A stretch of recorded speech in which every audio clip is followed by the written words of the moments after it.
Before we get into the meat of this video, I want to give a quick disclaimer that most of the production on this video was completed several weeks before Tears of the Kingdom came out. The recorded footage, the script, the voiceover, all before the release of the latest Zelda game. I tried my best to complete as much as possible, but alas, once Tears came out, that became the priority, and it embarrassingly wouldn't be until dumping over 100 hours into that game over another few weeks when I could finally accolate time to finish this video. I'd rather leave what I have as is and not alter any future references to Tears I make later in the video, and if any of you would be curious to hear my thoughts on Tears of the Kingdom in a brief, less script-heavy video, then let me know, I'd happily consider it. Anyway, just wanted to make that clear. I hope you enjoy. The Zelda name carries a lot of weight as it's one of the biggest franchises in all of gaming. The amount of respect this series of games has garnered across other developers and players is nothing short of highly commendable. The magic I find within this franchise is how symbiotically distinct and cohesive the games are. Ever since the very first Zelda, a foundation was set for each sequel to follow.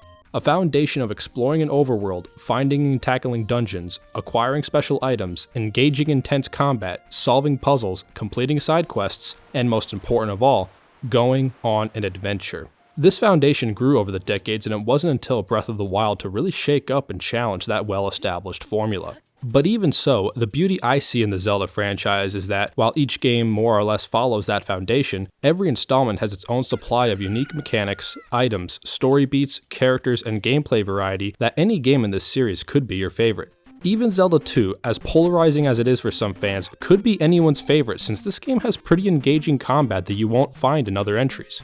It helps that despite having a pretty clear, while also confusing timeline of events throughout the games, each one stands independently as its own legend. I will say if there's one thing pretty consistent when looking through everyone's thoughts on the various Zelda games, the one you play first will most likely be your favorite in the franchise. Not that there's anything wrong with that, these games are so personable that the one that leaves the most impact on you will simply be the first one you play. With that having been said, the first Zelda game I played was Twilight Princess.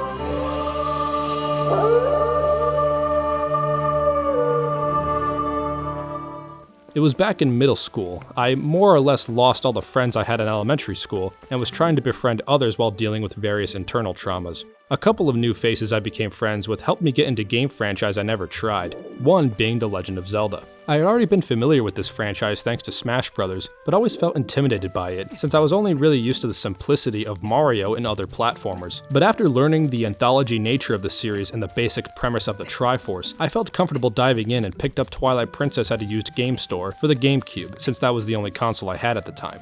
The rest, they say, is history, and Twilight Princess remains as my favorite game in the franchise, as well as my favorite game of all time. I want to preface and say this will be a pretty biased video on Twilight Princess, but I promise any praise I give going forward will not be at the detriment of another Zelda game's expense. As I said before, every game in this franchise has monumentous value, and I firmly believe no game is objectively better than the other. And I'll admit the things that make me love this game are rather trivial to other fans. Twilight Princess, of course, is notable for being one of the more hyped Zelda games. The E3 reveal is quite infamous for having one of the loudest crowd reactions ever for a game announcement.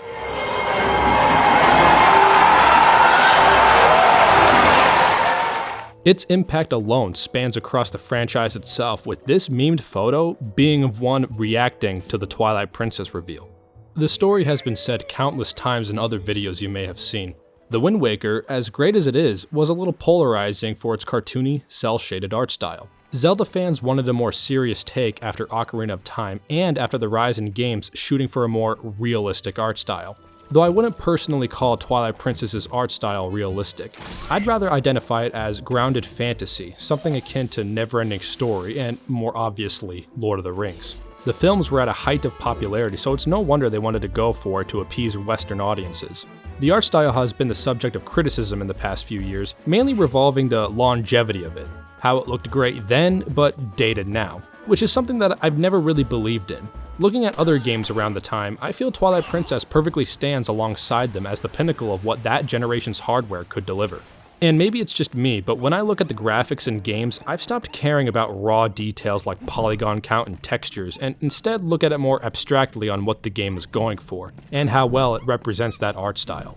I feel the official artwork may do a better job at portraying what Twilight Princess is going for, and in my opinion, I think the game represents it as well as it could for the hardware it was developed for. I wish this kind of look for Zelda would be tackled again. I really get a kick of the more oppressive vibe to accentuate the dire circumstances. Maybe the color palette is a little muted compared to most other Zelda games, but I think it works in this game's favor rather than its detriment. This is a more gloomy take on Zelda, and I don't think the more colorful style from Wind Waker, Skyward Sword, or Breath of the Wild would have complemented the somber tone of this game. The story too is one that I happen to enjoy more than other Zelda games. The world of Twilight Princess itself is fascinating as a Hyrule that averted disaster, leading to details I only noticed in recent years, like the Sheikah being totally absent, likely being disbanded as Hyrule no longer needed protecting, with the only remnants being Impas residing in the hidden village. The sign in front even translates to Old Kakariko. We're all familiar with the usual Zelda shtick of collecting 3 McMuffins, getting the Master Sword, a few more dungeons later, and then you beat the game. The Twilight Princess is notorious for having the longest opening in any traditional Zelda. Most players see the opening to conclude once you enter the first dungeon, and it does take a while to get there in Twilight Princess. My playtime was already at 2 hours by the time I made it to the Forest Temple, but bear in mind I was digging around a lot. I know 2 hours still sounds like a lot, and I understand if most players are turned off by it, but it's never bothered me. For one thing, all cutscenes are skippable, so you can probably shorten that time considerably on repeat playthroughs, and other gameplay moments really don't take as long as some players would suspect. I recall waiting for Uli to give you the fishing rod, but you can skip it by just walking ahead. Fishing for the cat, but that really doesn't take long at all. The biggest offender is the herding minigame many fans can't stand. I'm sorry to say this, and I don't mean to offend, but I think y'all are just bad at it. Look, I get it, it can be too easy to try and rush it, only for it to take forever, but it can be done in less than a minute. All it takes is more methodical movement and not over whooping the goats. Here, I'll prove it.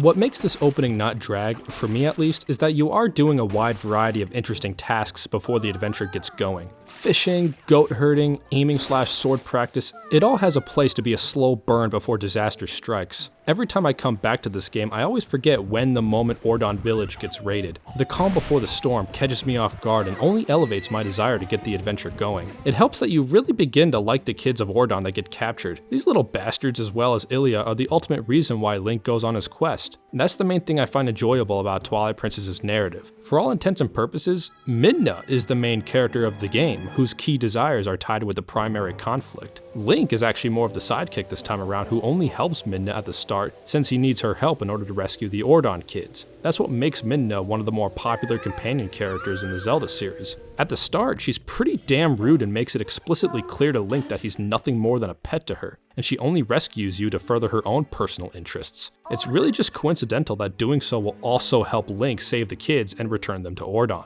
Having the wolf gameplay too also prevents this opening from dragging for me. You spend a good chunk of time at the start of the game as Wolf Link, and it's only when you're a wolf when the deeper plot threads start to reveal themselves, leading to your meeting with Zelda and getting a taste of what happened to Hyrule. It might be easy to question just how easy it was for Zant to seize control over Hyrule, but when considering how this Hyrule hasn't had any major conflicts as Ganondorf's takeover from Ocarina hasn't happened in this timeline, I find it rather realistic that Hyrule's defenses would be low. You can see this more clearly later when you find the guards being total chicken shits at the thought of battling monsters. There's even a fun detail about how Gorons are more reliable than the guards. This leads to the first Vessel of Light quest, which has seen a fair share of criticism over the years. Again, it doesn't really bother me too much. I see them as a good way to tease upcoming areas, as well as allowing us to soak in the atmosphere of the Twilight Realm. One thing about the visuals I didn't mention is the serene and ethereal look of the Twilight realm. Some have criticized the overuse of bloom in these moments, but there's really not that much of it in the whole game, and I think it's fitting for it to be discomforting. The only time the Vessel of Light really drags for me is the third one, since a lengthy story beat precedes it, and the quest itself crosses through 1/3 of Hyrule. Anyway, as lengthy as the Vessel of Light quests can be, above all else, it's a satisfying payoff to be returned to human form. Especially the first one when you get the hero's tunic and the theme kicks in for the first time. Awesome.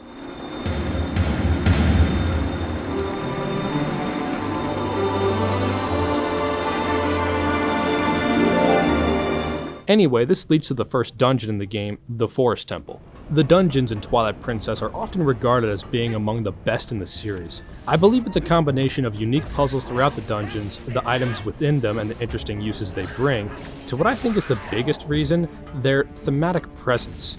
Dungeons in other Zelda games are usually just presented as isolated labyrinths, but in Twilight Princess the theming behind them gives them a larger sense of identity, which I think plays a large role in making them memorable. Rather than a basic fire dungeon, the Goron mines are littered with large industrial mining equipment and magnetic surfaces you walk on with the iron boots. The Arbiter's Grounds was a prison where Hyrule's most despicable criminals were sent for execution. Snow Peak Ruins is just a house so big it is the dungeon. Silly in the Sky is a relic of an ancient civilization supposedly predating Hylians. It culminates to probably my favorite dungeon, but I'll talk about that later. Either way, there's a reason why Twilight Princess is regarded as the one for dungeon lovers, as there's plenty of it here. The boss fights are a highlight of this game for me, as each one commands a sense of presence, and each one is quite intimidating in their own rights. They may not be on the challenging side, but some aren't exactly easy to put down.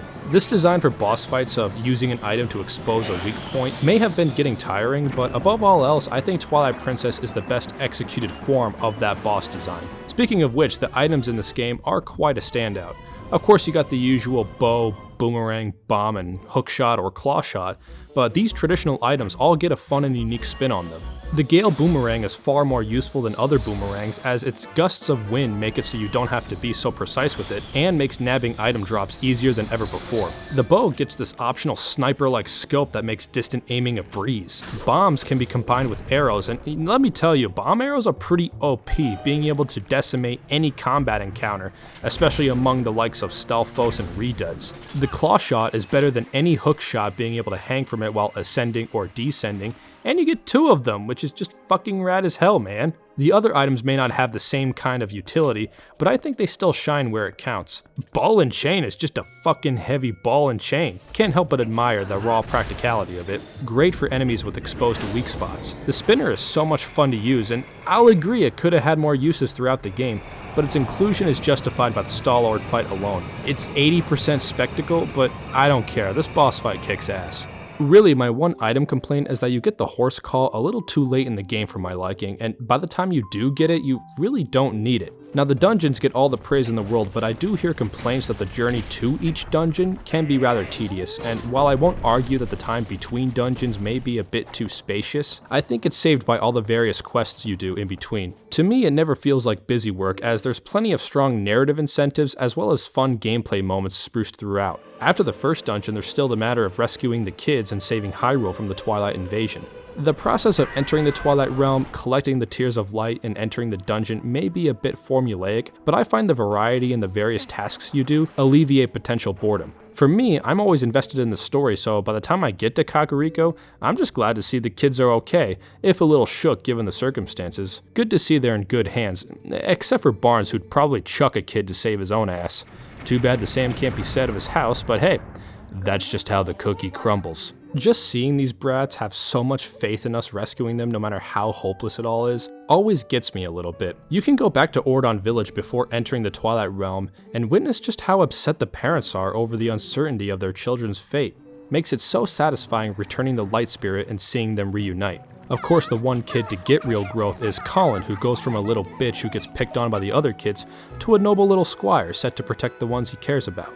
At this point in the game, you're on your way to make amends with the Gorons and you have to head back to Ordon, which is rather far away. Luckily, this is the exact moment of another important reunion.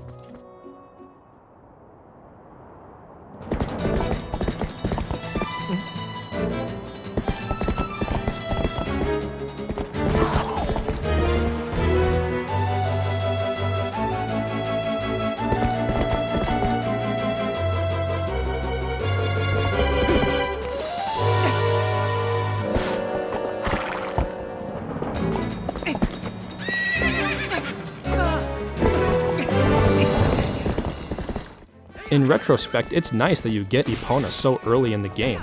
I've heard complaints that Hyrule is too big and spacious, but looking at it, the only required Hyrule visit you have to do on foot is the very first time crossing South Hyrule. After that, you become Wolf Link again, who is much faster than human form, so it's hardly an issue. Then, after the Light Vessel quest, you get Epona. Epona in this game is probably the best horseback gameplay the Zelda series has had up to this point. She controls like a breeze without any of the stiff turning from Ocarina and Breath of the Wild. Sword combat on horse also has never felt as good in other Zelda games.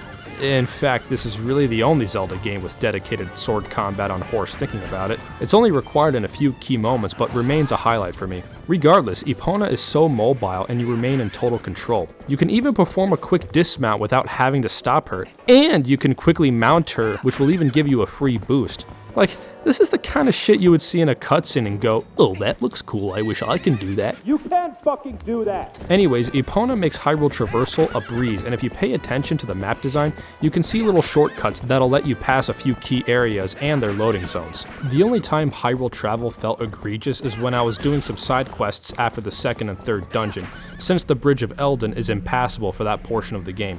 But even so, I hardly found it boring as I kept myself busy performing all sorts of side activities that other Zelda fans seem to forget about. Barring these side activities, you'll earn the ability to warp anytime shortly after Lakebed Temple, and fixing the Bridge of Eldin shortly after that. The only reason why I personally didn't do it sooner is because I loved getting lost in all the optional crap you can do after the second and third dungeons. It's hard to miss some of them since the postman updates you on most of them as well as main quests, so getting lost on what you can do at a given moment is almost impossible. You can do some more aiming practice with the Ordon kids, herd more goats that you all love to do so much, collecting those golden bugs which are pretty easy to spot, especially at night, explore some optional caverns housing heart pieces and large rupee gains, the river mini game, which is the only real aiming challenge the game gives you. There's quite a bit to do in between the main quests, and I think Zelda fans will be surprised on how much optional stuff there is if they stop to look around in the world of Twilight Princess. And all I mentioned is all before the third dungeon, and I didn't even list them all. There's also the matter of obtaining new sword techniques. I'll say now the basic sword combat in Twilight Princess is already more fleshed out and fun than previous Zelda games, at least to me. Back in Ocarina of Time, one underappreciated aspect that I feel goes overlooked is how you can influence how Link swings his sword based on how you hold the analog stick. This was carried over for Majora and Wind Waker, but admittedly the animation quality could get a little janky. You could totally single out new players by seeing if Link stabs a bunch because everyone keeps holding forward. Twilight Princess finally polishes up these sword swing animations by giving Link specific choreographed swings that look more believable during combat encounters. You can feel how swings string together into a final one that usually knocks enemies down, making them open to an ending blow. The ending blow is the first sword technique you learn in the game and sort of harkens back to the down thrust from Zelda 2. It's so satisfying to deliver one final blow to an enemy, putting them down for good. You can even do it to most bosses when the third weak point exposure prompts you to finish the boss, complete with a gratifying blow with your sword. God, it feels so good. Throughout the game, you can obtain further sword techniques from Howl statues, where you'll recite a piece of music from a previous Zelda game, and find the hero's Shade, who will teach you new techniques. And how befitting is it that the first Howl statue you encounter, as you're stuck in a monstrous state of that of a ferocious beast, isolated from loved ones who now fear you inside an unfamiliar form, is the Song of Healing.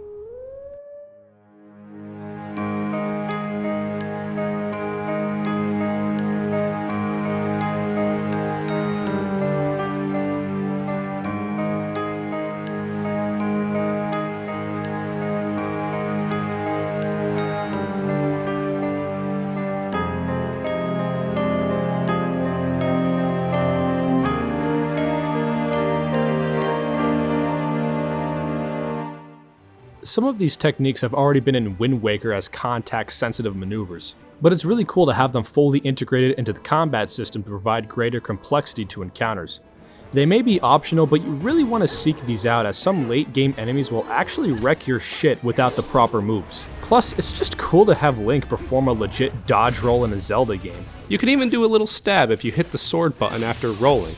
I mean, come on, how is it that Twilight Princess is still the only 3D Zelda game, the only Zelda game, period, that lets you swing the sword and run at the same time? Sure, it's not totally necessary, but fuck man, it feels so good to do, and it's great for cutting grass for some quick cash. I don't get it, man, they really ought to bring this feature back.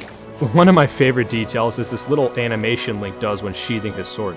Usually after boss fights, mini-bosses, and learning new sword techniques. But what's awesome is that you can do that at any point just by putting the sword away at a standstill after defeating tougher enemies. It's the most pointless detail, but I cannot tire of watching it again and again. It's like Mousetrap, it never gets old.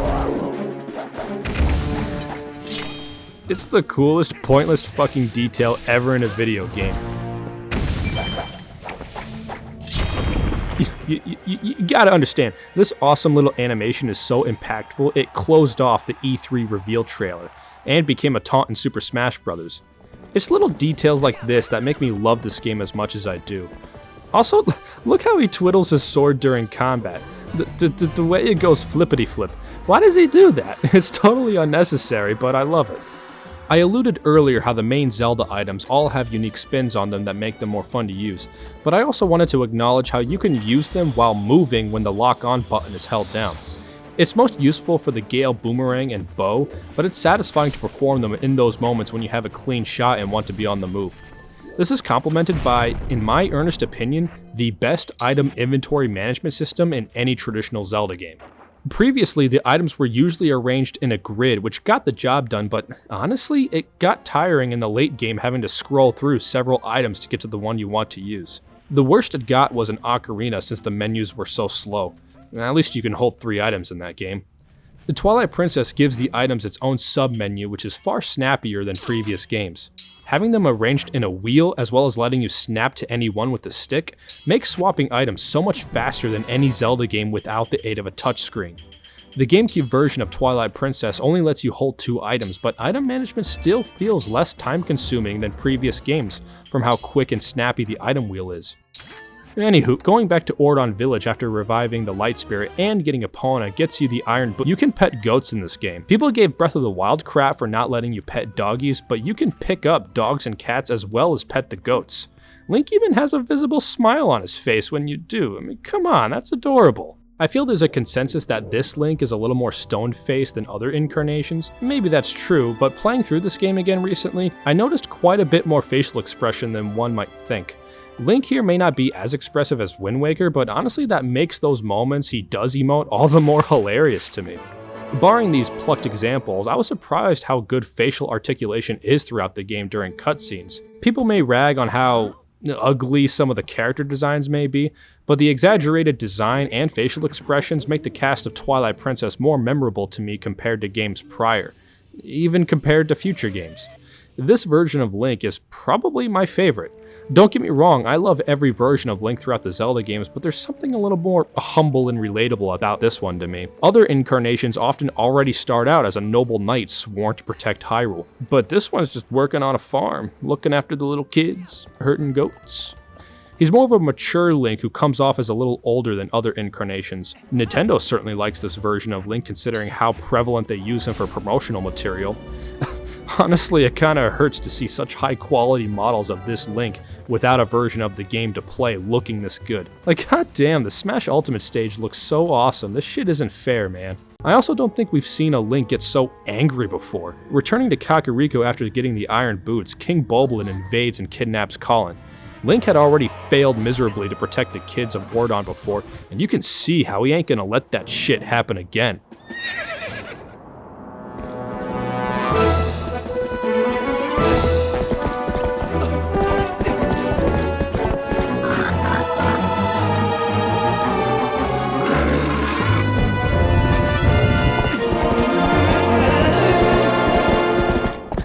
His vocal performance is noteworthy as the actor does a great job matching the ferocious energy of a beast in human form.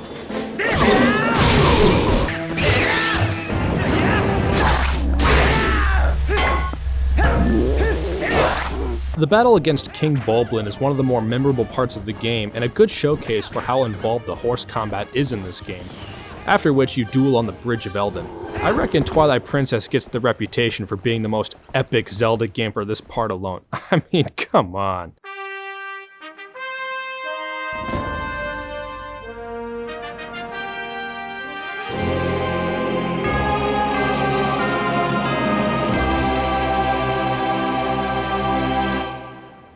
After the Goron Mines is where I think Twilight Princess suffers the most in pacing problems.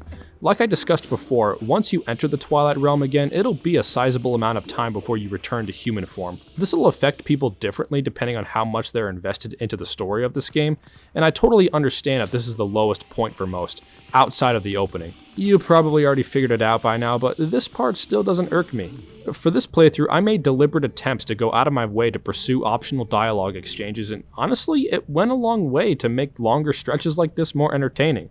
But I understand this part does take a while. Locating Ilia, jumping off the bridge of Hylia to Lake Hylia, flying up the river into North Hyrule, making your way up Zora's domain, thawing it with the magical power of thermal intervention, and finally swimming back to the Lanayru Spring.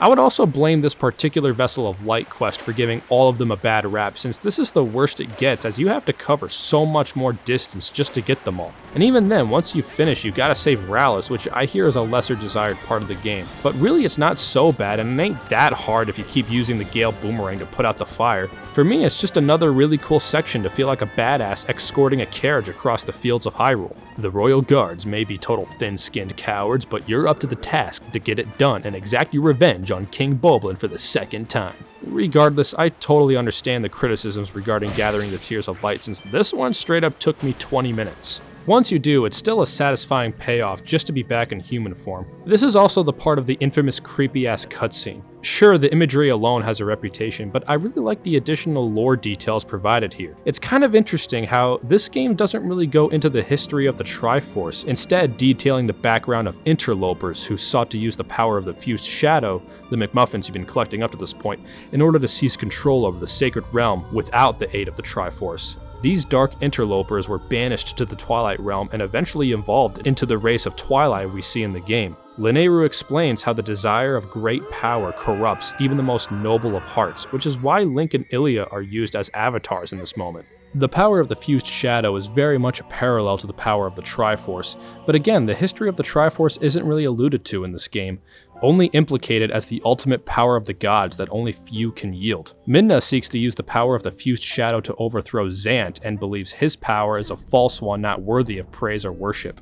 Zant doesn't get that much screen presence and yet still comes off as one of the more intimidating secondary villains. The best part is probably after the Lakebed Temple.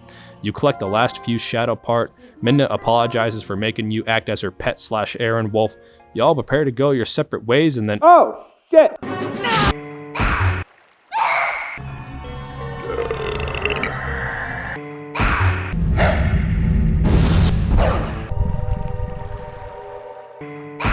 you know this part is effective, as most players probably don't even care that they're stuck in wolf form again, being too distracted at Midna's predicament. The music, of course, plays a big part of that, as it totally sells this scene as a desperate situation.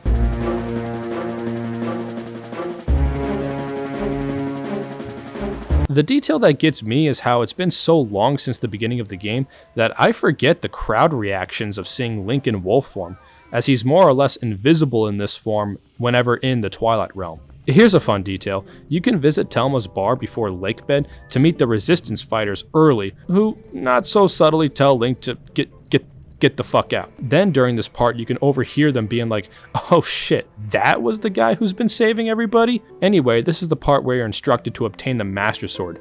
Again, I find Twilight Princess interesting because you don't seek the Master Sword to prove your value as a hero, rather because Link is permanently stuck in wolf form, and the Master Sword is the only relic powerful enough to annihilate the corruption that's placed inside him, since it's the Blade of Evil's Bane. It's so cool getting to this part because there isn't a gimmick like other Zelda games to convey the feeling of getting lost. The level design itself is confusing as shit, and when I first played this game, I got so helplessly lost, I had to resort to using a map. Like with every other Zelda game, obtaining the Master Sword always feels like a monumentous moment, and this game is a standout.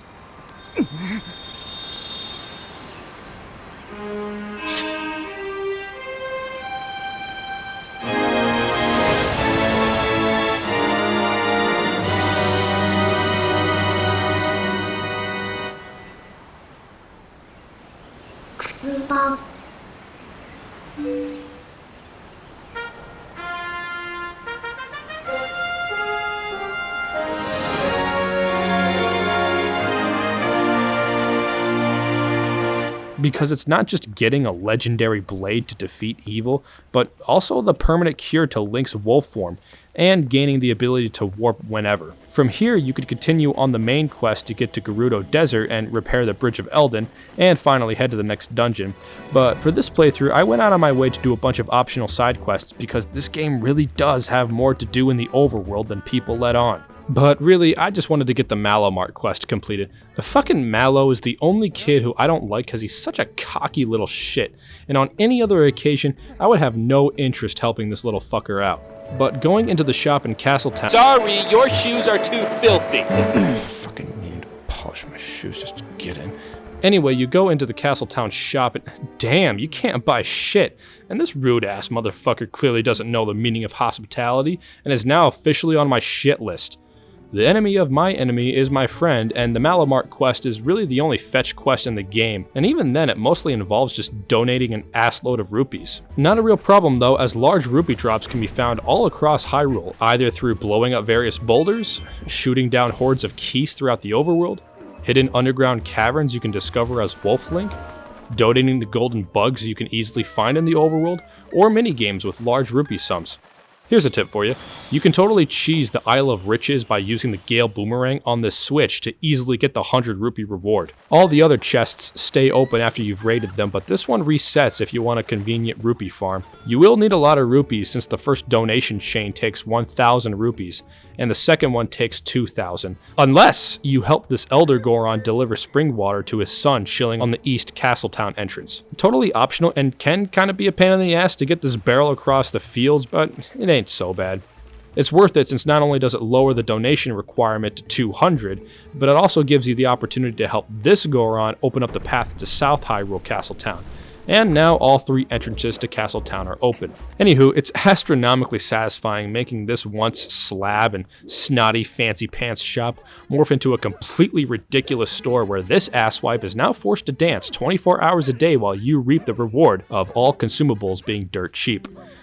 You can also get the magic armor, which replaces rupees as your level of health, which does give rupees a worthwhile purpose in the late game. Like I said before, I did all of this and most other available side quests before heading to Gerudo Desert, but if you're someone who finds traversing through Hyrule a bit of a drag, then maybe wait until you get the Bridge of Eldin repaired, as it really does cut back on backtracking even when using the warp system. I'm the person, however, who will deliberately backtrack on foot or horse, as it's a great way to discover all sorts of side quests, rupee drops, shortcuts. People were so mesmerized by climbing waterfalls in Breath of the Wild when you can do it here to get to the top of Zora's domain. I could never agree that this Hyrule is barren or empty because of all these small details. There's only one quest I never bother completing, and that's Giovanni and the Pole's Souls. I only get 20 to get the last bottle because going for all 60 just is not worth it in my honest opinion. If there's one problem I have in Twilight Princess is that you can't really alter the time of day. Not that it really matters, as there's no main quest requiring a specific time of day. Really, the only thing it blocks is you can't enter Mallow Mart and Kakariko at night, and you can only find Pole's Souls at night. Granted, since I went out of my way to do as many side quests as possible in a given moment, I was able to spend plenty of time at night and managed to get 20 souls much faster than previous playthroughs of this game. Regardless, it's just not worth it, since sure, you save Giovanni and he returns to human form, but all that happens is that he finds out his girlfriend dumped him, and his cab becomes the ultimate rupee reward by giving you 200 rupees every time you talk with him. But by this point, you probably don't really need the rupees unless you love using the magic armor all the time. Also, since I can't really find a better time to mention it, but if you ever have trouble hunting for heart pieces, the fortune teller in Castletown will straight up show you where available heart pieces are at a given moment without the aid of a guide, so good shit, Twilight Princess. The only part of the overworld I don't care for is Gerudo Desert, as this place really is a giant barren wasteland with not much to do. Raiding the camp is kinda cool, and it's sort of a stealth scene, but not really a stealth scene. The third fight with King Boblin is pretty epic, though if you've gotten all the sword techniques up to this point, he's easy as shit. The Arbiter's Grounds used to be my favorite dungeon in the game because I just love the concept of exploring a prison where its inhabitants waited to be executed. This is also where you're introduced to Redeads and Stalfos, who can be a real challenge if you're not careful. The spinner may not get much utility, but damn it, it's so much fun to use zipping around these rails, and like I said before, the fight against Star-Lord is awesome. After this, you're alluded to the real threat behind all the chaos that's been happening, Ganondorf. Now, I hear mixed things about him being the ultimate baddie in the game, because I guess it comes off as out of nowhere, but for me it calls back to Aghanim from A Link to the Past. It was already hinted at much earlier that Xanth's power is different and more elusive than that of the Twilight, and from a narrative reason, I think it's kinda cool how it follows up the events after Ocarina. It was speculated for a while just what Link does after being sent back to his childhood, and it's really cool to have that confirmation that he warned Zelda of Ganondorf's plans, which leads him to being sent for execution for his crimes that he hadn't committed yet. However, since Link still had the Triforce of Courage in his possession after being sent back, Ganondorf ended up being blessed with the Triforce of Power through some divine prank, leading to him being banished to the Twilight Realm. This Ganondorf may not have the sympathetic nature he had in Wind Waker, but that's what I enjoy about Ganondorf as a character. Up to this point, he's technically the same guy who ends up as a different character on different timelines. This Ganondorf had his plans totally foiled before he can even enact them, and I reckon that makes him really pissed off. He doesn't show much care for Link this time around, as this version never met a Link. He may have only had any sort of presence until the very end, but shit, it gives him an edge at being one of the more intimidating versions. Just a fierce, powerful demon king, too angry to die, who trophies the sword that penetrated him as his wound glows from the Triforce keeping him alive. Plus, like, damn, this was the last time the trifecta of Link, Zelda, and Ganondorf were ever the focus in a main Zelda story 17 years ago, and I can't wait to see how it plays out in Tears of the Kingdom, which will likely be out by this video's release. One thing I want to clarify real quick regarding some of my presumptions and conclusions regarding the overarching Zelda lore. I'm only going off of what I get out of the game directly. I understand various supplementary material like the Zelda Hyrule Historia, Arts and Artifacts, and Encyclopedia may have official contradictions to my own interpretation. For instance, Ganondorf's execution actually took place several years after Link warned Zelda after Ocarina, and he spent those years committing crimes before finally being apprehended. But that's supplementary. As far as the game's own explanation, I prefer to interpret that Ganondorf was sentenced to execution right after Link warned Zelda, right as he was swearing loyalty to the king, meaning that he never got the chance to commit any crimes. I find that more interesting, but that's just my little headcanon. Anywho. This is the true second half of the game, collecting the Mirror of Twilight pieces, which I've heard described as the story coming to a halt. Maybe, but it gives time to flesh out the Resistance fighters who otherwise don't really have much purpose in this game. Really, they just kind of point you where to go next, and I do wish there was more done with them. At the very least, giving them closure to what they were investigating. I like the mirror quests, once again from the interesting gameplay that occurs and the fun characters you meet. Yeto and Yetta are just adorable, and the serene landscapes of Snow Peak are simply eye candy. I love Snow Peak Ruins, oddly for how linear it is, and because hunting for the keys only to find food is funny. He looks so sad. Hey, that soup smells pretty good. Be alright if I could have some? One common criticism I hear all the time for this game is that it's a rehash of Ocarina of Time. And apart from the mere image of Link riding a horse in a field, I honestly can't see it. There's no Child Link portion, no magic meter, and accompanying magic items, and the art style really isn't similar to Ocarina at all. Really, what this game is a massive tribute to Ocarina in both visual and musical callbacks. You may think this could come off as egregious, but remember, this was my first Zelda game, so I had no emotional attachment to Ocarina, and I still fell in love with this game without the need of the contextual baggage of Ocarina. What did happen though was after playing through Ocarina, I was now able to catch all the little nuances that really just made me fall in love with this game even more, and the franchise as a whole. Twilight Princess isn't a game that tries to be Ocarina again, rather a game that perfectly honors the legacy of Ocarina while forming an identity of its own. I can't think of a better example than the next Mirror of Twilight quest. You reunite with Russell, who acts as a mentor/father figure to Link. A fun fact, you can get unique dialogue exchanges depending on if you reunite with him at Telma's bar or not. Easy to nod since he ignores you at first. Dick. Anyway, you make your way to the Sacred Grove again to perform yet another trek through the Lost Woods.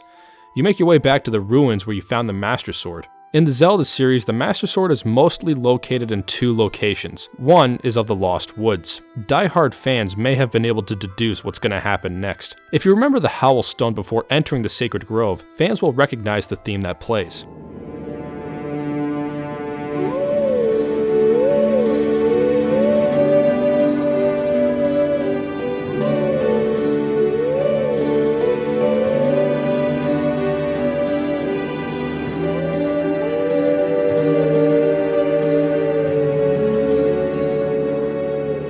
This is the Prelude of Light, the tomb you would play in Ocarina to warp to the Temple of Time. Of course, up to this point, the Temple of Time hasn't made an appearance yet. However, thrusting the Master Sword back in the pedestal causes the mysterious door to open. You finally recognize your surroundings as you embrace yourself, as you enter through the mysterious door.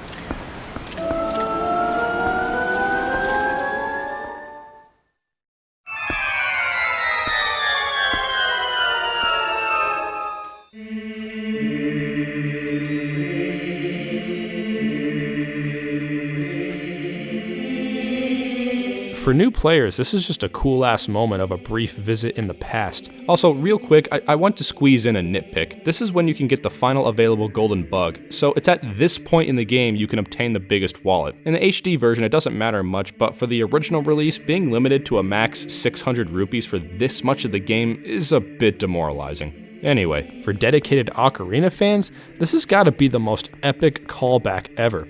And it only gets better as you ascend the stairs and enter what you finally find out to be the next dungeon.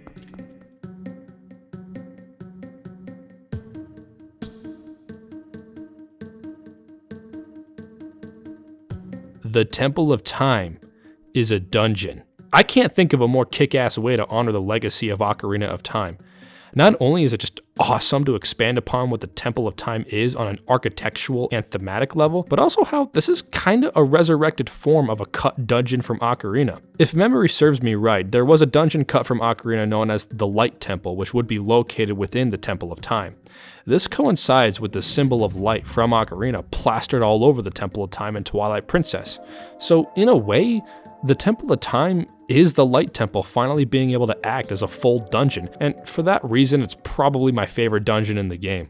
It's also just cool how Twilight Princess effortlessly merges the Zelda mythos by making the Lost Woods and the Temple of Time the resting place of the Master Sword at the same time. You also get the last original item in the game, the Dominion Rod. Like all the other items, this one unfortunately doesn't get the most utility outside required quest moments. But where it counts, I think it's a cathartic item to use. The Temple of Time is a two-way route that's kinda tedious at first from all the mechanical obstacles that stand in your way, and it's satisfying as shit to just completely destroy it all with the statue you possess with the Dominion Rod. You also fight your first Dark Knight here, who acts as punishment if you haven't been learning new sword techniques. It's more or less a more fleshed out and challenging version of Iron Knuckles from Ocarina of Time. Maybe not the most challenging fight one-on-one, but when you have to tackle 2 to 3 of these guys at once, it's a true test on how well you've mastered the sword combat in this game, as there's no trick or cheat to cheese these battles. Shout out to all you arachnophobes out there, for this may be the most cathartic boss fight in the game for you. It can't get any more satisfying than controlling a giant ass statue and just pound the shit out of a giant enemy spider.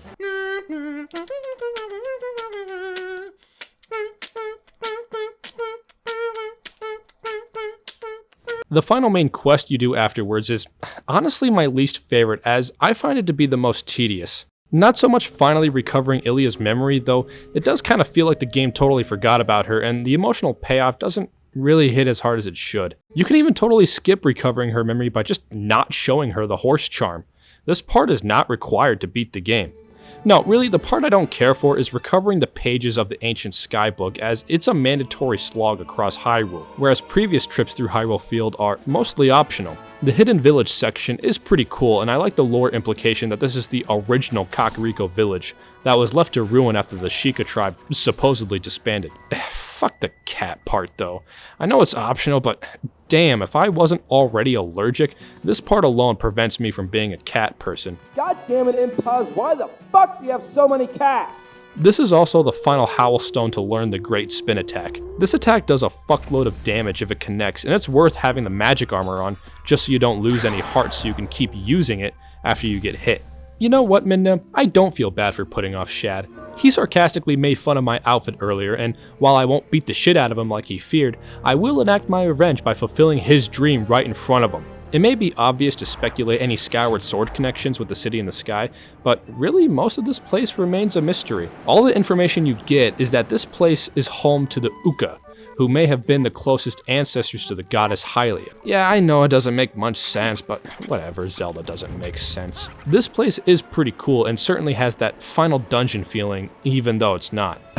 I like to imagine the devs got frustrated trying to think of another item for the game, only for them to throw their hands in the air and just say, Fuck it, another claw shot. which actually results in one of the coolest traversal methods in a Zelda game. The music too is so hypnotic and sort of puts me in a trance whenever I hear it.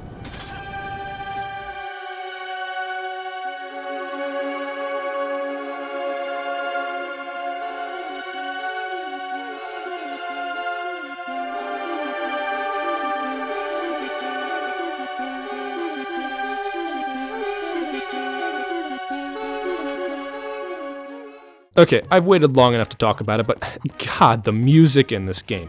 Look, I get it. They should have went with a full orchestra. I agree, would have been awesome.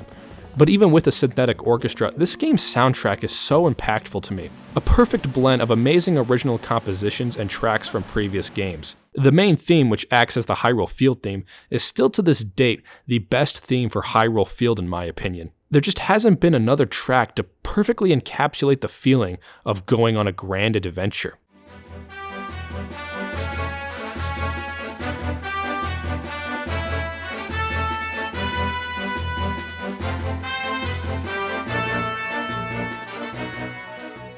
You know how sometimes the music itself can make an otherwise frustrating area more tolerable? Well, that happens a lot for me in this game. Protecting the carriage just wouldn't have the same impact on me if the music wasn't as epic as it was.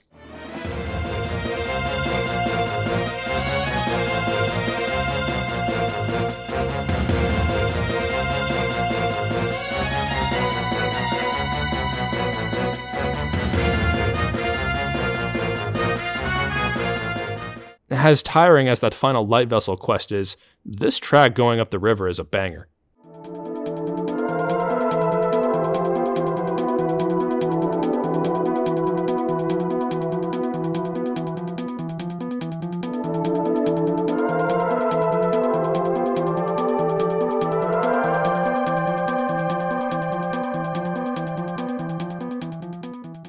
All the music in the Twilight Realm does so much to evoke a feeling of isolation. The Twilight Realm is like a liminal space where everyone is invisible and you're invisible to them, doomed to not interact with them in an unfamiliar body. And you could close your eyes and the music would do all the work.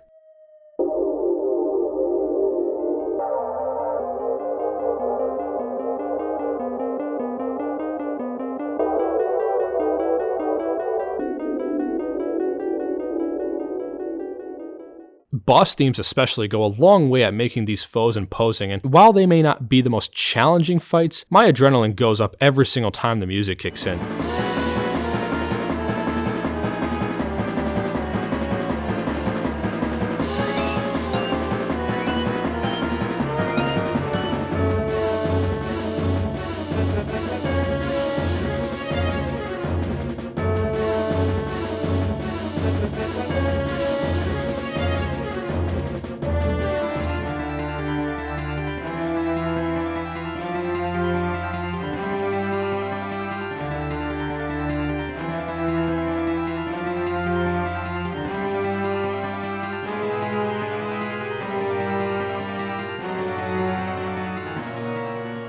Midna has one of the best themes ever created for a Zelda game, and hearing it during boss fight aftermaths couldn't be more soothing.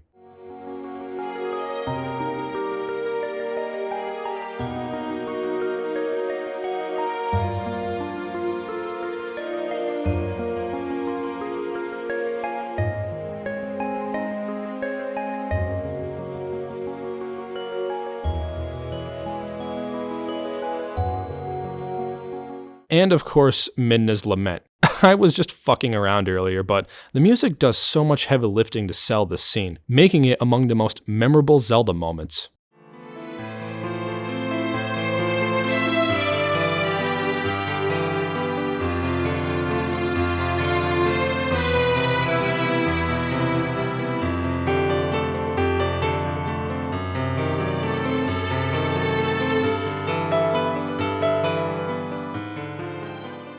Zelda's Lullaby hasn't had as much of a dramatic rendition as she does in this game, and it's so good.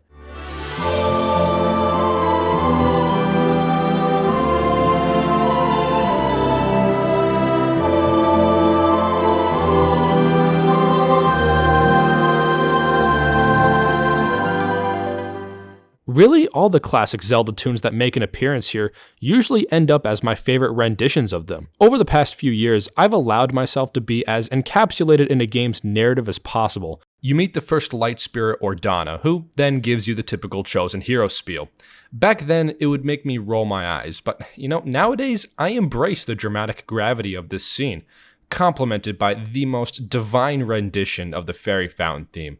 I sit completely entranced while the exposition fills me with determination to get out there and save the world, as the weight of it already rests on my shoulders. Fuck, man.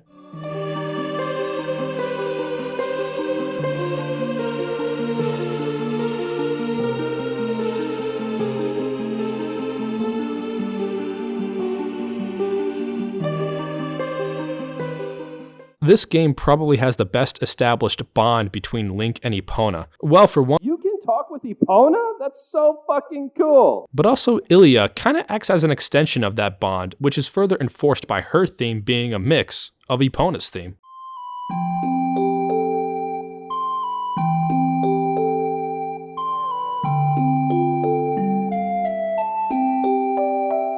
Which reminds me, one of the fan theories that I've begun to subscribe to is Link from Ocarina, after he was sent back to his childhood and after the events of Majora, made his way back to Hyrule and eventually settled with Malon on her ranch. This would explain why Link is a rancher in this game, and while the hero's shade being the spirit of Ocarina Link is common knowledge at this point, an overlooked detail is that of his wife watching over Twilight Link when the sun settles, grieving as the hero's shade waits for the one to ease his regrets.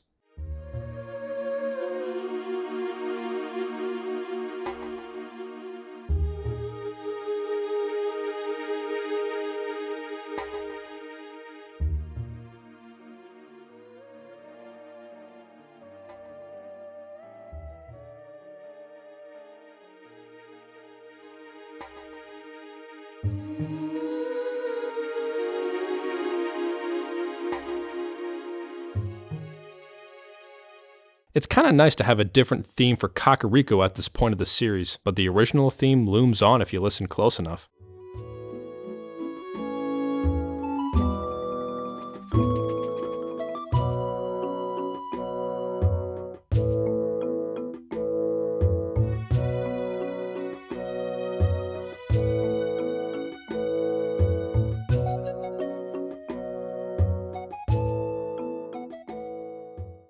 This fucking theme has no business getting stuck in my head as much as it does, and now you will all suffer too.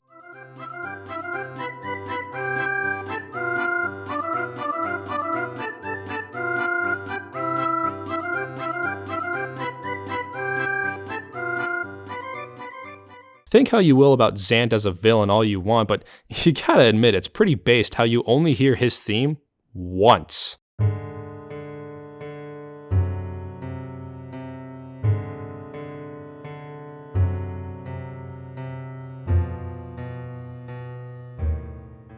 It may not be called the Lost Woods, but, you know.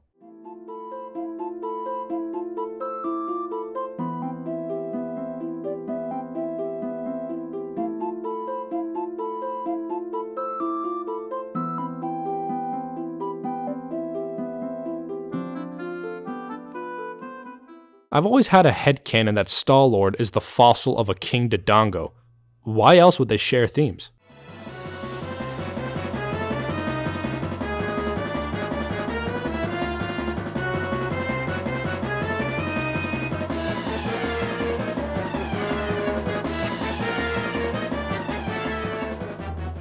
It gets me every time finally being able to head to Zora's domain in human form and having the theme sweep me off my feet.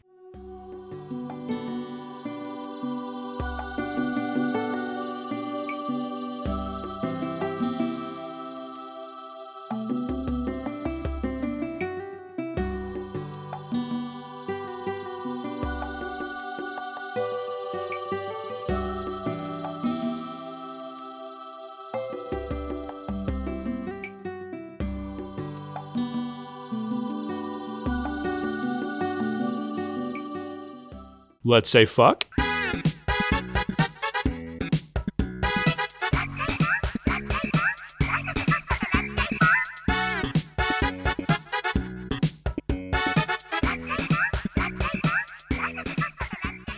Okay, I know I've been cherry-picking various tracks, and I apologize. I just wanted to let the music speak for itself, since I love this game's OST so much. And if it couldn't click with you at first, maybe try giving the Twilight Symphony a listen. Even without the context of the game, it's such a commendable effort to provide this game's OST with a more realistically sounding orchestra, and it's sublime on the ears.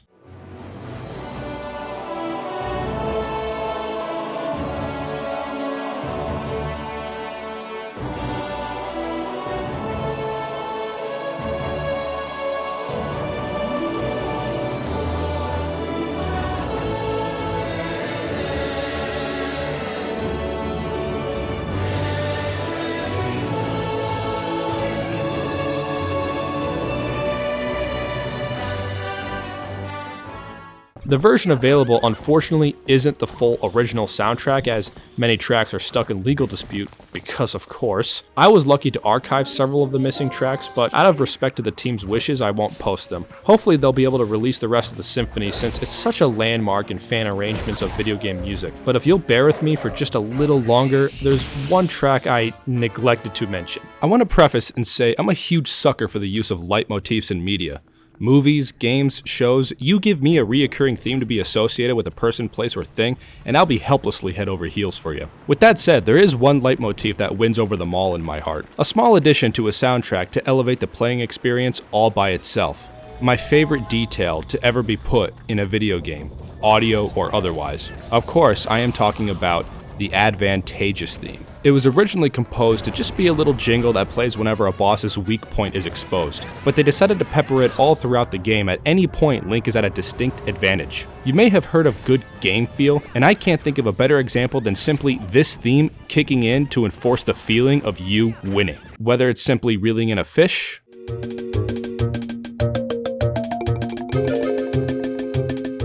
teaching the kids how to use a slingshot,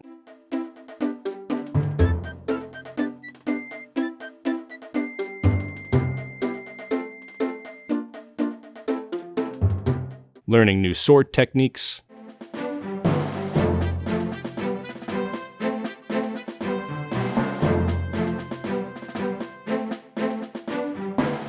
evading enemies in Hyrule Field,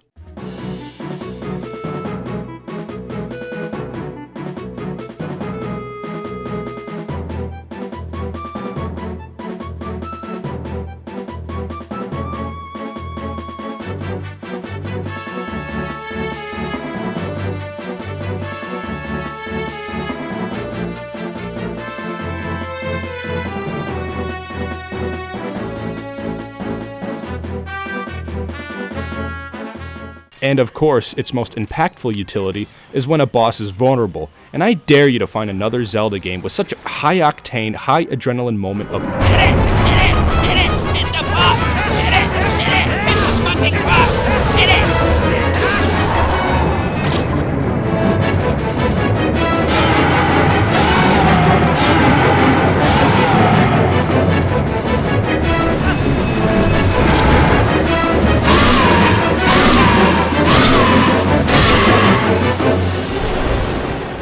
It especially hits different during the Blizzetta boss fight, kicking in when she's low on health, and it's just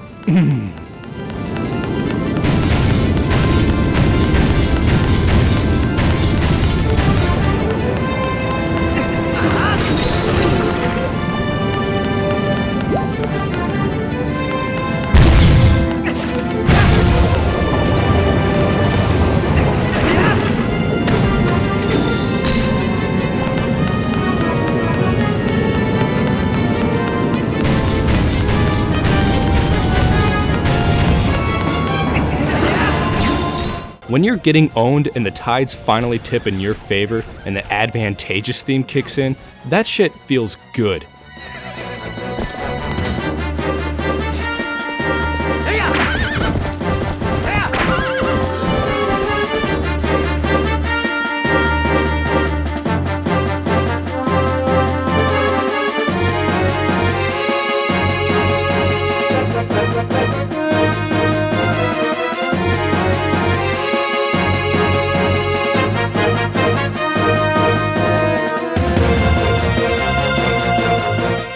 And when you, at last, put down the largest and toughest foes you've ever faced, this theme provides the triumphant celebration you've earned.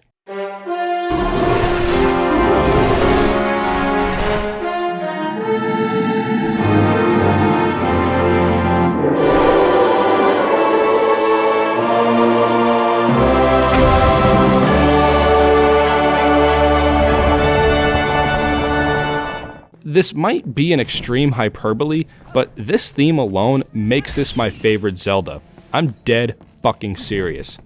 Understand, I take these kinds of small additions with a great amount of appreciation. Video game soundtracks will always hit a little different to me compared to other forms of released music, because having the contextual baggage of the tracks associated with their respective games will more likely have me emotionally invested in them. I'm aware that's an extreme bias, and do know I love many types of musical expression, but video game music will simply be my favorite, especially when a game's OST is directly tied to player input, or also known as an adaptive soundtrack. Twilight Princess is a great example of this, not just because of the advantageous theme, but in other areas as well. Hyrule on foot already provokes a feeling of adventure, but riding on horseback, having the brass horns kick in, it's too good.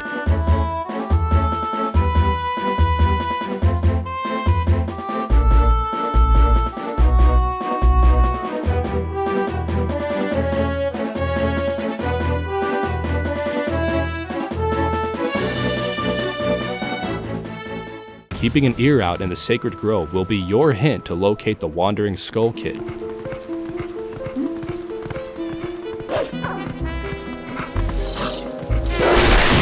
Castletown feels so much more busy when each little section has its own little variant.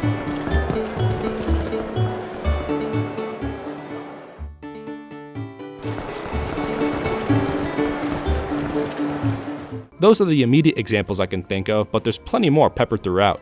After collecting the Mirror of Twilight, you'll finally be able to enter the true Twilight realm, where Zant is residing, and face him head on. Once again, the music does so much lifting to sell this moment, and it works every time.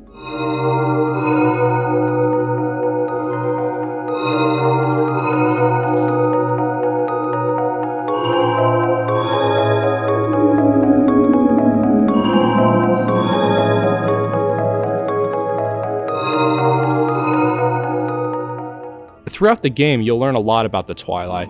Finally being able to see what they truly look like is rather haunting, yet I'm still left with pity for them since they've been used as mere puppets for the purpose of serving Zant. For the most part, it's pretty standard dungeon fare, but I gotta say, I hate the enemy Zant's hand. I've always disliked wall masters in Zelda, but this one's probably the worst for me. Its limp posture, alien-like sounds, the way the music panics when it gets close. This damn thing fills me with dread, and it doesn't even directly attack you. Sure, you can stun it for a short time, but fuck it, it doesn't help much. Fighting Zant's Phantom was always a pain in the ass for me, from him warping all over the damn place, until I discovered you could just stay in the center of the room and he'll eventually warp next to you, making this fight now easy as shit. One nitpick I have with this game is how you can't refight bosses in any way, when I swear you can in like every other Zelda. Regardless, Zant kinda being a boss rush is pretty cool since you won't be repeating the exact same strategies as before. It's so satisfying to finally wail on this guy after him being such a brick wall in your adventure. So cool to finally see just what the power of the fused shadow is. The game builds it up so much and it delivers.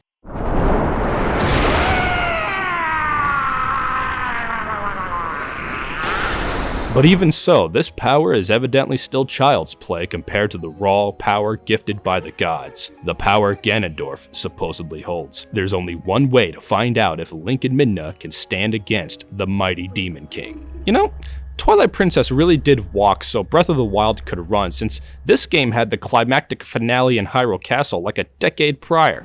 The build-up is considerable, seeing Midna turn into a jello spider, destroying the Hyrule Castle barrier. Awesome. I've always enjoyed how this whole last dungeon plays out. You start in the rain, dead silent, one locked door, 2 paths to take. You actually only have to take 1 path to get inside to complete the dungeon, but doing both will provide a neat reward. One path puts you against King Bulblin for the final time, and disappointingly, this fight doesn't seem much more challenging than the last one, but its payoff is more than worth it.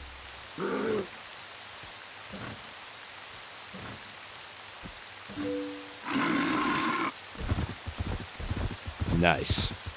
The Hyrule Castle interior starts just as quiet, but with a somber, dreary version of the castle theme of yore. Once again, you're presented with the choice of taking two paths to march on ahead. One path ends with a shortcut from the entrance, and the other a large sum of rupees.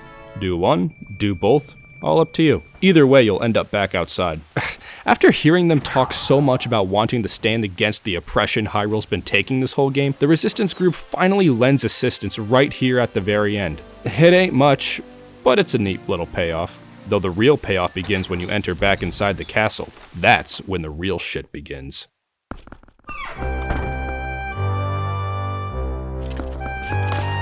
I haven't talked much about Wolf Link's ability to see souls, but this is by far my favorite application. Certainly the most haunting. This is obviously trying to evoke the same feelings of climbing Ganon's tower from Ocarina, but I feel it does a great job. The tension is cataclysmic, slowly making your way to the top of the castle, hearing the once luminous castle theme morph into the theme for the King of Evil.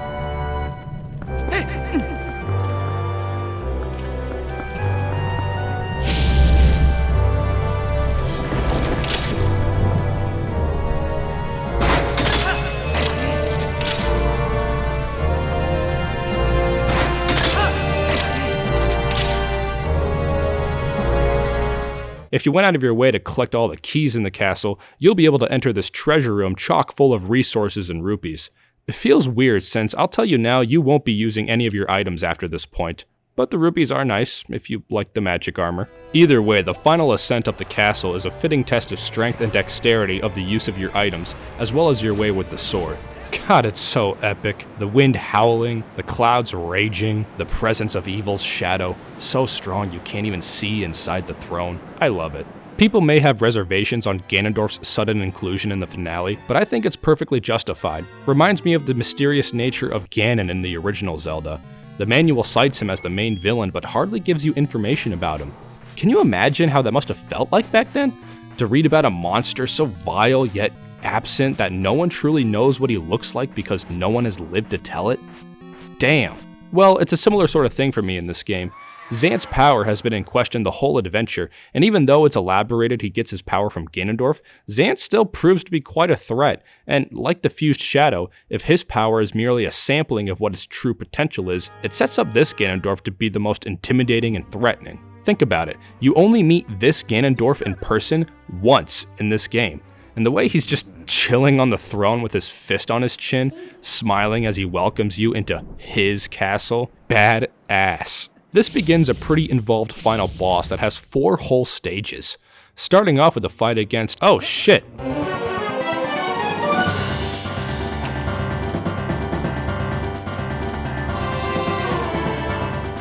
Never thought Zelda would be a boss fight in a Zelda game. Of course, it's merely a reskin of the Ganondorf fight in Ocarina, even down to the companion character being out of commission.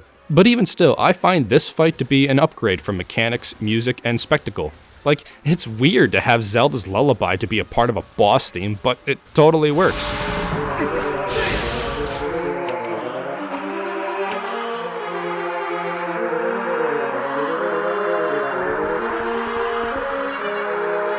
And while the energy tennis of Zelda tradition is not the most challenging thing, this is, after all, only Phase 1. Next up is Ganon. Twilight Princess has always had a weird version of Ganon for me, probably because Ganon isn't the final boss fight, but having a more animalistic incarnation who runs on all 4s is pretty cool. You can actually do most of this fight as human Link by shooting Ganon with your arrows to knock him down, before Midna tells you to fight Beast with Beast. Okay, Midna is the best companion character because she's actually involved in the combat. Her and Link working together to hold back Ganon, tossing him to the side is just so awesome. And it's the kind of involvement Zelda companions should have.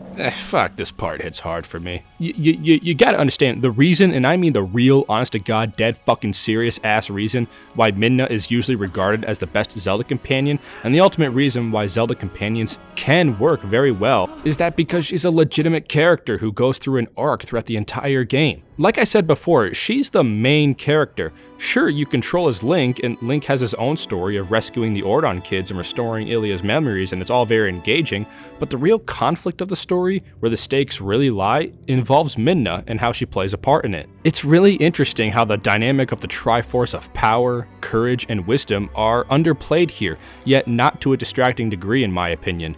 Not in a way where it feels less important to the invasion of Twilight, which is where most of this game's narrative involves. How the Twilight can be a very dangerous and hostile force of nature, but also something not too dissimilar to the power of the light. It all culminates in this moment where Midna teleports Link and Zelda to safety to confront Ganondorf, and in turn, the power of the gods head on, with the power of her people. This display of selflessness couldn't be more earned.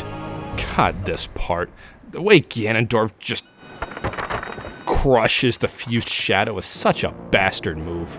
This next part, fighting Ganondorf on horseback, is pure epic, and it's shocking how in-depth horse combat was never really challenged in another Zelda game. This part is genuinely tough with dodging the Phantom Riders, and when Ganondorf is trailing your ass, he's hard to steer off. The music too reminds me of Ocarina's final boss theme, and it really sets the stake for this final confrontation.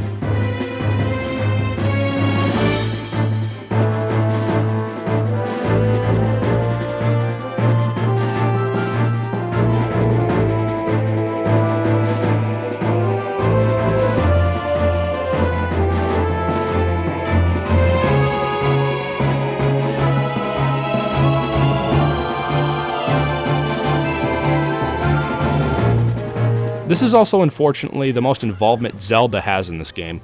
For any hardcore fans of the character Zelda, I understand if Twilight Princess isn't a favorite of yours, as she isn't involved in the story very much, but if her absence means Midna could shine more as a character, then it's fine by me. And you know, to give credit where credit is due, it's pretty cool to see a Zelda who commands more authority.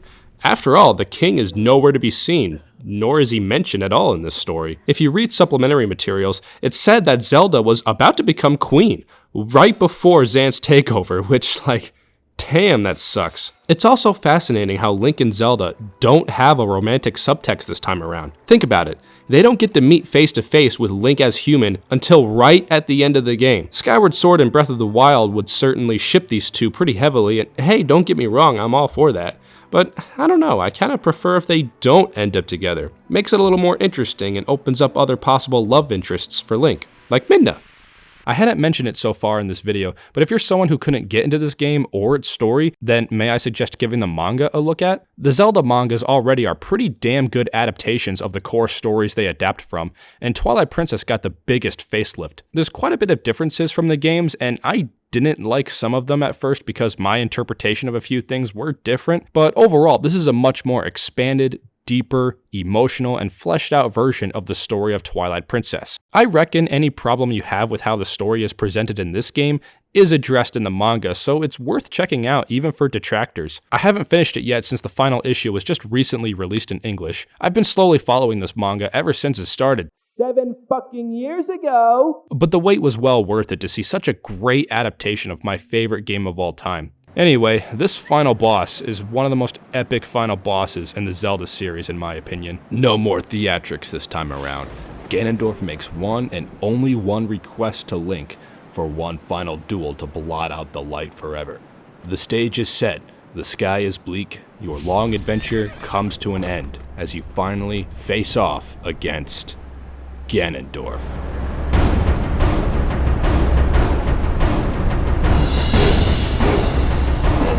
I want to explain real quick that I have a bit of a weird gaming habit. Usually parts in games that are often criticized for being too easy, I'll intentionally play bad if it means I can get more out of the part in question. The fight against Ganondorf is an example, but I don't think people give this fight enough credit. If we're gonna talk about how challenging a game is, then sure, Twilight Princess is pretty easy all considering, but I chalk that up to not receiving enough damage from being hit. So maybe play on Hero Mode in the HD version and see if the game remains as easy. You might be surprised at having to formulate new strategies for various encounters. And Ganondorf can wreck your shit if you're too reckless. I spent 10 minutes just seeing how the mechanics of this fight play out, and it's more engaging than you think. And straight up, this is a gift for Zelda fans. Let me explain. Back in Space World 2000, Nintendo showed off several demos to demonstrate the raw graphical power of the GameCube. Many franchises were shown, but one part that excited people was the Zelda one featuring Link in a sword fight against Ganondorf. This part had several things going for it that made it hype shit. Obviously, the graphical fidelity speaks for itself. The jump from N64/PS1 to GameCube/PS2, even to this day, is so mind-blowing that it's no wonder that the PS2, Xbox, GameCube era has some of the most loyal fans for that generation. The other aspect is how this isn't something that occurs from Ocarina of Time. Link and Ganondorf never fight like this, and Ganondorf's sword isn't even from Ocarina. It was created for this demo, then it was a part of a victory screen in Melee, and now it's fully integrated into his moveset from Smash Ultimate, which is so strange to me. Anyway, even though I wasn't there for it, I like to imagine that final shot of Link and Ganondorf running towards each other to clash swords was burned into everyone's mind. Why else would fans have been so upset over the shift to Wind Waker's art style? Well, it would only be 6 more years for their patience to be rewarded.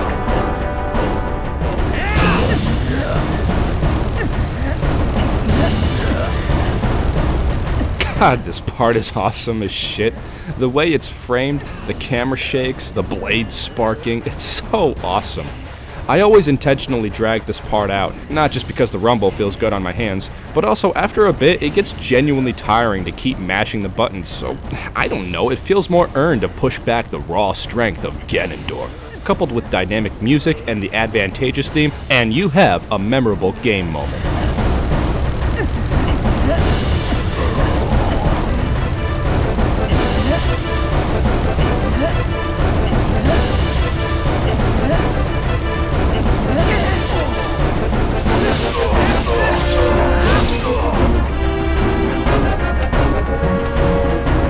People may cheat by using the fishing rod to distract Ganondorf, but come on, if you play boss fights like that, then you're lame, I'm sorry. Maybe it's just me, but spending 10 minutes really engaging with the boss without spamming moves or exploiting item tricks is just more fun for me. This part kicks ass, why would you want to rush through it? Zelda games have a pretty good track record of having epic climactic end bosses, and this one is my favorite. Though I do lump all the previous phases into that decision. But even so, having a one-on-one sword duel with Ganondorf is awesome. Ganon doesn't even need to be the true final boss, as Ganondorf is already ginormous next to Link. The way he slowly walks towards you, taking his time, no rush, it's actually kinda scary. Easy difficulty notwithstanding, this final boss is the perfect way to cap off this grand adventure. After dealing enough damage, you can wait it out to see what happens since I've never seen it before. Then after doing it again, you'll be prompted one final time to finish the boss.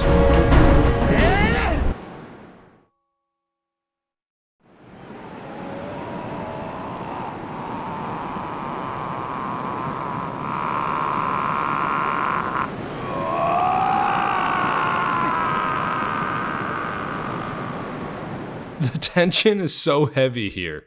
Ganondorf's clinging to life, even after the power of the Triforce leaves him. Zant, as his last hold on life, snapping his neck, finally killing the Demon King. Even in death, Ganondorf stands to oppose the royal family and the spirit of the hero.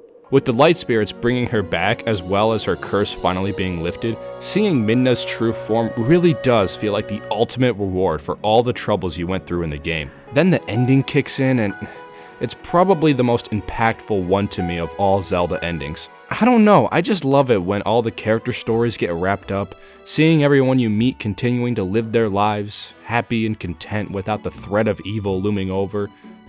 Pulls on my heartstrings, man. Until the curse of Malomart causes everyone in the world to dance to their deaths. What the fuck? Witness.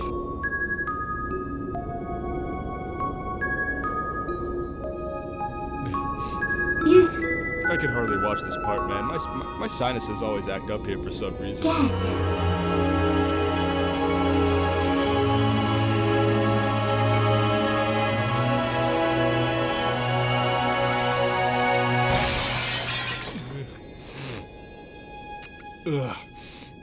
Fuck this game.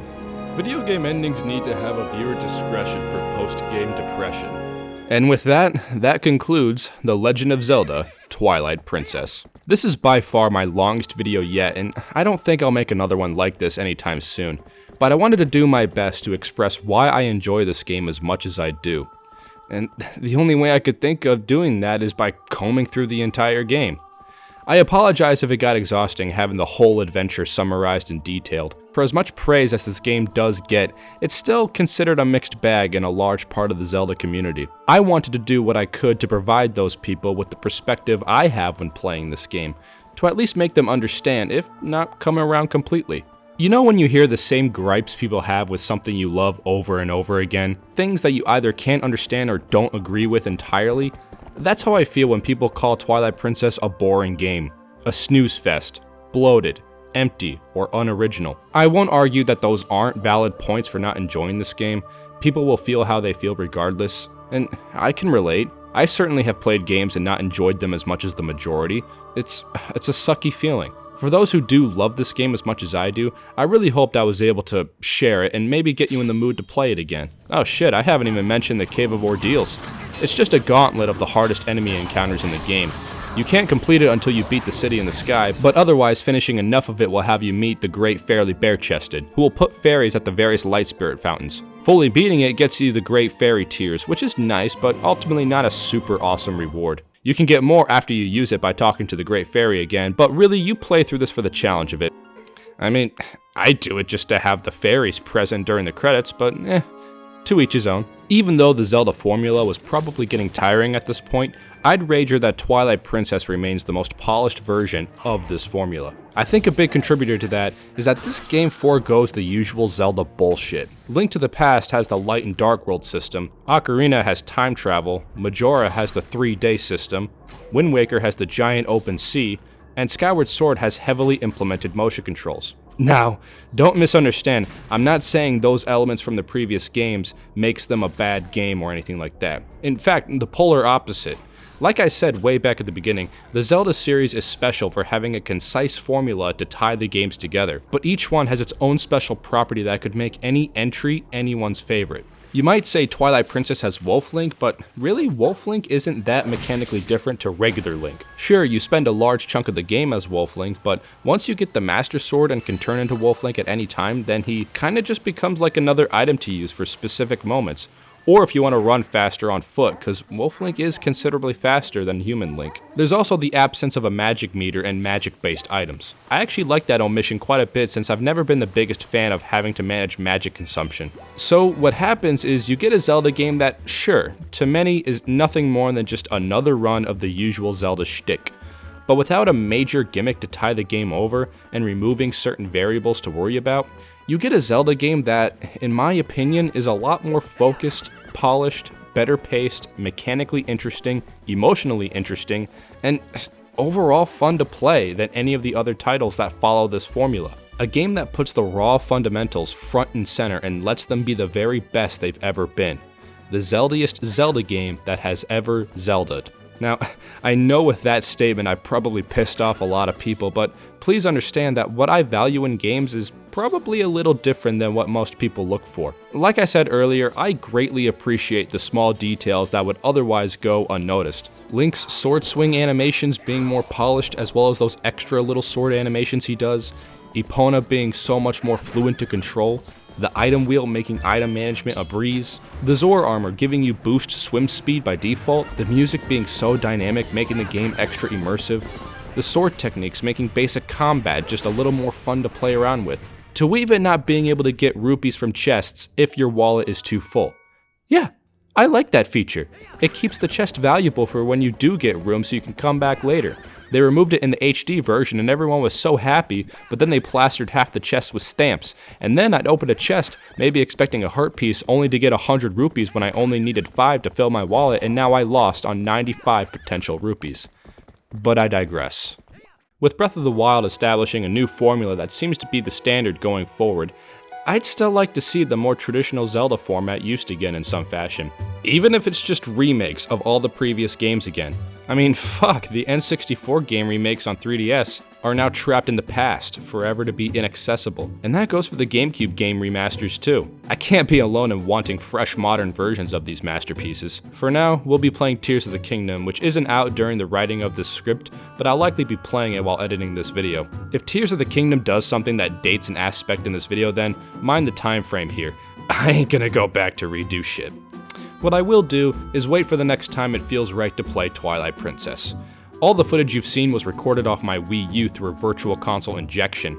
I would appreciate some feedback because I only recorded this way for convenience. I can certainly record off a real GameCube and possibly provide better video quality, but only if the demand is high enough to justify it. I opted for the GameCube version since it comes off as the original version. The Wii version was technically released first, but frankly I find the GameCube version slightly more polished and it was originally developed for it. I get most people played the Wii version, but man, I don't know, it's too weird to play with how everything is flipped, and I just can't get down with the Wiimote controls.